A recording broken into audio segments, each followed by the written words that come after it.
Hi, this is the second episode of War Room Debate's Instructor interview series, where we hope to give prospective students and the broader debate community an insight into the knowledge and views of our instructors.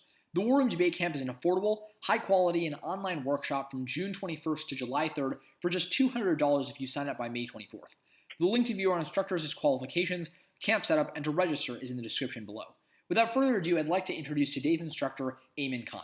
Aimun was an LD debater for Plano from 2012 to 2016, qualifying in the TOC his senior year and bidding at St. Mark's and UH. As a coach, Aimun has coached up to semis or higher of every bid tournament in Texas and coached a grand total of 28 bids across 8 students, none of which had gotten to a bid round prior to working with him.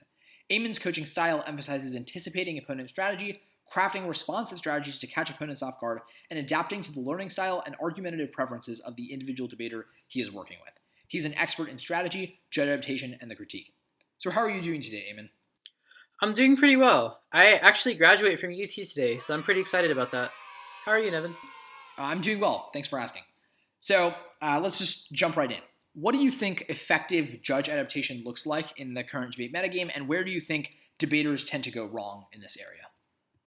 So, to a lot of people, judge adaptation stops at the decision of whether to read a disad or critique, or how fast to go in front of a certain judge. Decisions that are just thinking about the individual pieces of a round one at a time.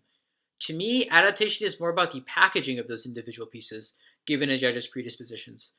Good adaptation often comes down to how ballot stories are explained and how arguments interact based on the judge.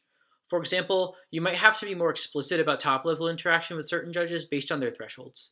And from that perspective, adaptation is something that happens in every round, even in out rounds of TOC.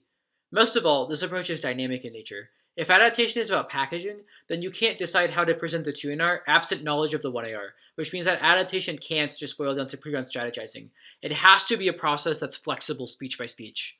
Overall, good adaptation and good strategic thinking both require a similar mindset, which is moving beyond thinking about how to answer individual arguments to being able to see the round from multiple perspectives. Okay, that seems quite insightful. My next question is, what do you think makes a given speech or argument strategic? So there are a lot of ways to define strategy, but all of these definitions ultimately boil down to the same few things, which is thinking about how comparatively ahead an argument or set of arguments puts you.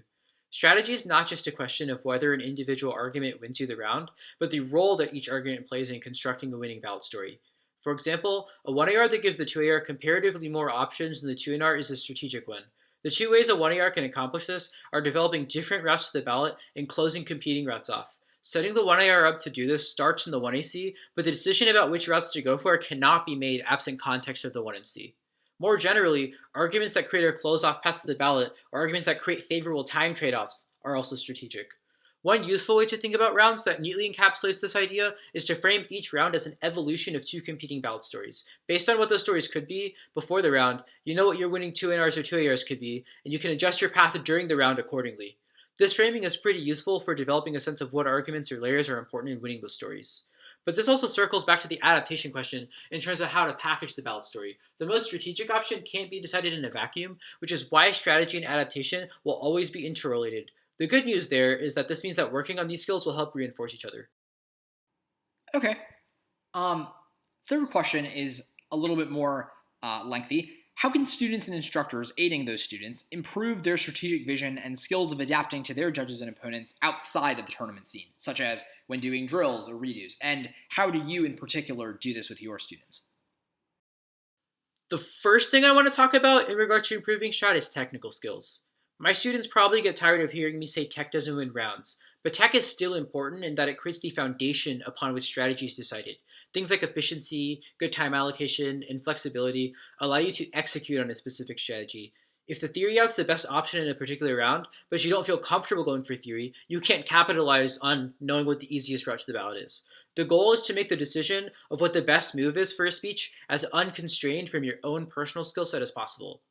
Beyond being able to execute, you need to also be able to identify a particular out, which necessitates being able to see beyond your own perspective in a round. In terms of drills, I think integrating reflection onto choice of popular drills is a good approach. One thing I like to do with my students is have them watch a video, pause before one of the speeches, and have them give the speech pretending to be that debater. Afterwards, we talk about what they did versus what the debater ended up doing in the speech. I have them watch the speech and they decide whether their particular approach or that debater's approach was better in regard to certain issues. And then I have them give a redo after reflecting on these things. This approach allows you to think about things like efficiency and time allocation, but also think about the big picture of what efficiency and time allocation are building up to. It also gives you a good tool to compare your strategic vision to the way that other debaters are thinking about rounds. So this really helps with thinking in other perspectives. One other useful thing is being more hands-on with the rounds you watch at tournaments. After each speech, it's useful to think about what each person's options are and what going for each option would necessitate, and then compare what you think they should do to what they actually did, similarly to the video drill from above. But most of all, I think the most useful thing to do in watching rounds is to write your own RFD as if you were judging the round. I think this really helps with putting yourself in a judging mindset and figuring out how to map your 2NRs and 2ARs to the RFD you want to hear. Okay. How do you, as one of the head instructors and founders of War Room, plan to integrate strategic vision, like the stuff that you've been talking about, into the broader curriculum and approach of this summer's online camp? So, when working on the curriculum, we're always asking how each lesson or drill fits into the broader question of how does me doing this improve my in-round options and ability to execute on those options? And we think that having a drill-focused approach or hands-on approach to camp makes that experience flexible enough to let people find different answers to this question based on what they need to work on. One example of this is the personal project. In addition to other stuff, each student will get to work on an independent project throughout camp with a mentor overseeing their progress. That mentor will check in on their progress regularly to push them to make the project more challenging, as well as give them direction when needed. I feel that our curriculum is a healthy mix of pushing students out of their comfort zone while still letting them take the reins on what that push looks like based on what their specific goals are. Awesome. My last question is a bit of a fun one. Are there any particular arguments you consider to be strategic or otherwise look forward to teaching at camp? Yeah, I think any argument of any style can be strategic, but in particular, I think any argument that lets you restart in the 1AR is especially valuable, depending on the coverage of the 1NC.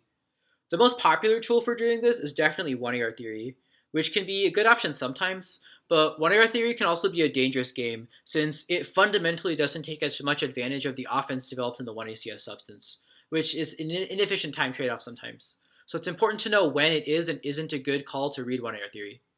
One interesting approach that's not as common is non-theory restarts that use the 1AC as a springboard for some new path to the ballot based on what the 1NC was. I think that these arguments are exciting and add something new to the toolbox for students, and is something we'll definitely be discussing in the War Room. Okay. So, as explained before, that was Aimun Khan, a both co-founder and head instructor at the War Room Debate Institute. We hope that you will choose to join us and learn everything from strategy to theory to the critique to 1AR restarting from Aimun this summer. This has been War Room Debates Instructor Interview Series. Thank you for listening, and have a great summer.